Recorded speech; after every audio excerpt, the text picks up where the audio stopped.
ഒരു സമയത്ത് ഏറ്റവും കൂടുതൽ അലട്ടിക്കൊണ്ടിരിക്കുന്ന ഒരു ചോദ്യമായിരിക്കാം, ജോലി വേണോ അതോ പുറത്തേക്ക് ചാടണോ, ബിസിനസ് എന്തെങ്കിലും ചെയ്യണോ എന്നുള്ളത്. അത്തരം ചോദ്യമായിട്ട് നിൽക്കുന്ന ആൾക്കാർ ഈ പുസ്തകം വായിക്കരുതെന്ന് ഞാൻ പറയുള്ളൂ. കാരണം അവർ ജോലി വിടും. അപ്പോൾ അങ്ങനെ ഒരു സന്ദർഭത്തിലാണ് എൻ്റെ കയ്യിലും ഈ പുസ്തകം വന്നത്.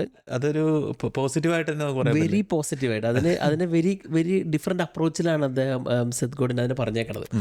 കാരണം ലിഞ്ച് പിൻ എന്ന വാക്കിൻ്റെ അർത്ഥം തന്നെ ഒരു സിസ്റ്റത്തെ താങ്ങി നിർത്തുന്ന ആളെന്ന്. അപ്പോൾ നമ്മളിങ്ങനെ പറയില്ല ലിജിൻ, ഒരു കാളവണ്ടി എക്സാമ്പിൾ പറയുകയാണെങ്കിൽ ആ കാളവണ്ടിയുടെ ചക്രം, ആ ചക്രത്തിന് താങ്ങി നിൽക്കുന്ന ചെറിയൊരു പിന്നുണ്ട് രണ്ട് സൈഡിലും. ഒരു പേരുണ്ടായി. ആ പിന്നാണ് ശരിക്കും ആ എൻ്റയർ ആ സിസ്റ്റത്തിന് ആ കാളവണ്ടീനെ തന്നെ താങ്ങി നിർത്തണത്.